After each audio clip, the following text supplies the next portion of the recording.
বিশ্ববিদ্যালয়ৰ অনাধিকৃত কৰ্মচাৰী সংস্থা যেটো আমি তেজপুৰ ইউনিভাৰ্চিটি এমপ্লয়িজ টুণ্টিয়া বুলি কওঁ মই তাৰে সাধাৰণ সম্পাদক আজি যি পৰিস্থিতি উদ্ভৱ হৈছে 68 দিনৰ পৰিস্থিতিৰে একচুৱেলি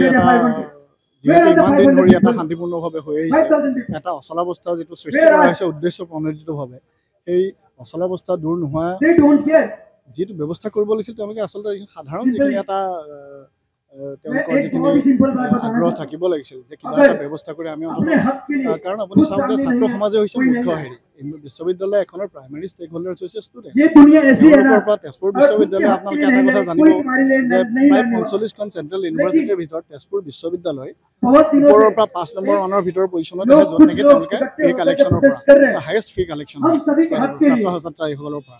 সেই অনুপাতে ডেফিনেটলি তেওঁলোকে সেই ব্যৱস্থা পোৱা নাই আজি এই পৰিস্থিতি কিয় সৃষ্টি হৈছে তেওঁলোকে হোষ্টেলত পানী নাই হোষ্টেলত থাকিবলৈ জেগা নাই অন্যান্য বিভিন্ন সমস্যা স্বাস্থ্য কেন্দ্ৰৰ কথাটো কোৱা হৈছে আছে এইবিলাকৰ ভিতৰত অকণমানটো গুৰুত্ব দিব লাগিছিলে আজি ইমান বছৰে ২৫ বছৰৰ ওপৰ ধৰি যিসকল আগৰ ভাইচ চেঞ্চেলৰ আছিল যিসকলৰ এডমিনিষ্ট্ৰেটৰ আছিল তেওঁলোকৰ এডমিনিষ্ট্ৰেটিভ উইজডমটো আছিল তেওঁলোকে কেনেকৈ ছাত্ৰ সমাজক পৰিচালিত কৰিব লাগে দেখা নাই দুৰ্নীতিৰ অভিযোগ বিভিন্ন আছে সেই কথাটোতো বাদেই দিলোঁ অন্ততঃ ইউনিভাৰ্চিটিখন ছাত্ৰ ছাত্ৰীসকলে পঢ়া শুনা কৰি যাব পৰাকৈ ডে টু ডে যিখিনি এক্টিভিটি সেইখিনি চলি যাব পৰাকৈও যিটো ব্যৱস্থা কৰিব লাগিছিল আজি দুমাহৰ ওপৰত ধৰি ভাইচ চেঞ্চেলৰ এজনৰ নাই তেওঁ হোৱাটছআপত ইউনিভাৰ্চিটি চলাই আছে তেওঁ থকা অৱস্থাটো আপোনালোকে জানে যে তেওঁ প্ৰায় ২.৫ বছৰ হৈছে ২.৫ বছৰৰ ভিতৰত তেওঁ ৩০০তকৈ বেছি দিন কেম্পাছত তেওঁ নাই তেওঁ হোৱাটছআপত ইউনিভাৰ্চিটি চলায় এনেকুৱা এটা ব্যৱস্থা যিটো একেবাৰে আইনসংগত ব্যৱস্থা নহয় যিটো চৰকাৰে অকণমানো যদিও তদন্ত কৰে এটা উচ্চ পৰ্যায়ৰ তদন্ত তাত বহুখিনি কথা ওলাব কিন্তু এই সাধাৰণ কথাটো যে তেওঁ ইউনিভাৰ্চিটিখনত কেনেকৈ চলাইছে ইউনিভাৰ্চিটিখন দুৰ্নীতি হ'লেওতো তাৰ এটা ষ্টাইল থাকে এনেকুৱা নহয় আৰু আপোনালোকে ক্ষতি কাক কৰিছে এই প্ৰশাসকসকলে ভাইচ চেঞ্চেলৰ বা তেওঁৰ ওচৰে পাজৰে যিকেইজন মানুহ আছে যোনে তেওঁক দিহা পৰামৰ্শ দিয়ে সেই মানুহখিনিয়ে যিখিনি কাম কৰিছে তাৰ বৃহৎ ক্ষতি কাৰ কাৰণে হৈছে ছাত্ৰ সমাজে প্ৰাইমাৰী ষ্টেক হোল্ডাৰ্ছ তাৰ লগত টিচাৰ্ছসকল আছে আমি নন টিচিঙৰ ষ্টাফৰ ওপৰত আমাৰ ওপৰত ইমান প্ৰেছাৰ কিয় পৰিবলগীয়া হৈছে এই যে প্ৰশাসনক তেওঁলোকে যে জবাবদিহি কৰি আছে যে কোনে এইবোৰ কাম কৰি আছে আমি তাৰ উত্তৰ দিব পৰা নাই কিহৰ কাৰণে কাৰণ আমি তাৰ অংশীদাৰ আমি কেনেকৈ অংশীদাৰ হ'লোঁ ভাইচ চেঞ্চেলৰজনে তেওঁ কূট কৌশল কটোৱাই বিভিন্ন ধৰণে প্ৰেছাৰ দিয়ে যে মুহূৰ্তৰ ভিতৰতে চৌকছ দি মানুহ ছাছপেণ্ড কৰি কৰ্মচাৰীসকলে আঁতৰাই দিয়ে তেওঁৰ কোনো এটা কথাৰ বিৰুদ্ধাচৰণ আমি কৰিব নোৱাৰোঁ আমিতো ইমান উপখাপৰ বিষয়া নহয় যিসকল উপখাপৰ বিষয়া আছে তেওঁলোকে তেওঁৰ কথাত যদি হয়ভৰ নিদি পেলাই আজি যদি ঠিক ৰাস্তা দেখুৱালে হয় আজি নিশ্চিতভাৱে এই পৰিস্থিতিৰ সৃষ্টি নহ'লে হয় ৬০ দিন ধৰি ল'ৰা ছোৱালীবিলাকে তেওঁলোকৰ পঢ়া শুনা বাদ দি এনেকৈ আন্দোলন চলাবলগীয়া হৈছে আৰু যিটো আন্দোলন চলোৱাৰ মুখ্য কাৰণটোৱে হৈছে গোটেইখিনিতো জেনুইন ডিমাণ্ডছ তাততো কোনো হেৰি নাই তেওঁলোকৰ গতিকে আজি ইমান অচলাৱস্থা চলি থকাৰ পিছতো আমাৰ যিখিনি বিশেষকৈ মই এটা কথা এইখিনি ক্ষেত্ৰত কওঁ যে আমাৰ যিখিনি এডুকেশ্যন মিনিষ্টাৰ চেণ্ট্ৰেল বা ষ্টেট গভৰ্ণমেণ্টৰ আমাৰ চিফ মিনিষ্টাৰ হওক তেওঁলোকেতো হস্তক্ষেপ কৰিবই লাগে চাওক উপাচাৰ্যৰ বিৰুদ্ধে আজি ৬৭টা দিন হৈ গ'ল প্ৰতিবাদ কৰি থকা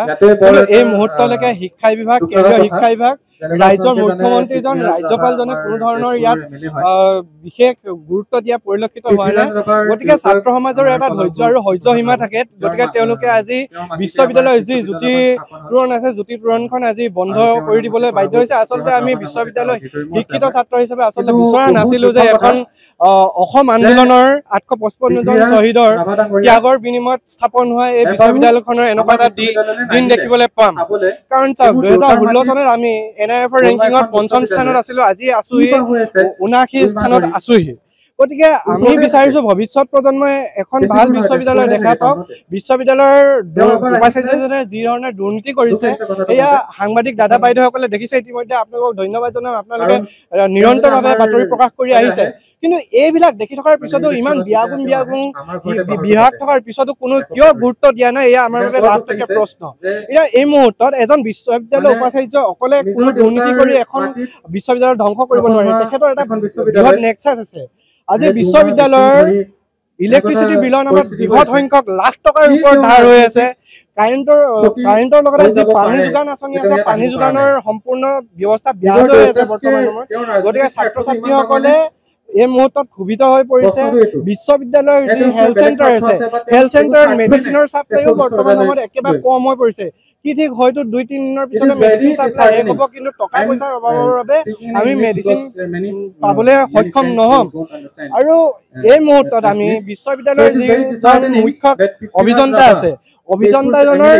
দুৰ্নীতিৰ বিষয়ে আমি তেখেতক জবাবদিহি কৰিবৰ বাবে মাতি আছিলো, কিন্তু 2-3বাৰ দিনটোত মাতি থকাৰ পিছতো তেখেত নাই, পলাতক অৱস্থাত আছে। বিশ্ববিদ্যালয়ৰ তেজপুৰ বিশ্ববিদ্যালয়ৰ আইন অনুসৰি এজন উপাচাৰ্য কেতিয়াও 60 দিনতকৈ অধিক দিন উপস্থিত নথকাকৈ থাকিব নোৱাৰে, কিন্তু তেওঁ বিশ্ববিদ্যালয়খনৰ আজি 67টা দিন ধৰি পলাতক হৈ আছে। তেওঁ বিশ্ববিদ্যালয়ৰ আইনখনকো ভংগ কৰিছে।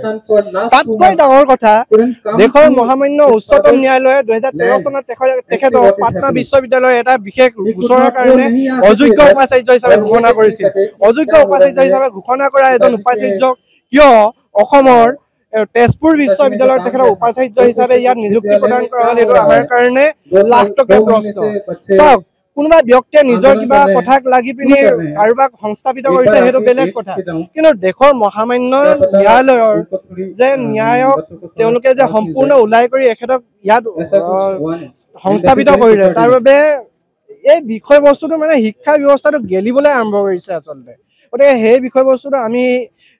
ছাত্ৰ ছাত্ৰীয়ে বিচাৰিছোঁ অনতিপলমে এইবিলাক সমাধান হওক। আমিও ছাত্ৰ ছাত্ৰী, আচলতে আমি আন্দোলন কৰিছোঁ, আমি সুখত পৰি আন্দোলন কৰা নাই। আমি কোনো প্ৰফেশ্যনেল প্ৰটেষ্টাৰ নহয়, আমি কোনো দল সংগঠনৰ দৰে একেৰাহে নিৰন্তৰভাৱে মানে প্ৰতিবাদ কৰি থাকিব নোৱাৰিম। আমি শিক্ষাৰ্থী, আচলতে আমাৰ এই মুহূৰ্তত পঢ়িব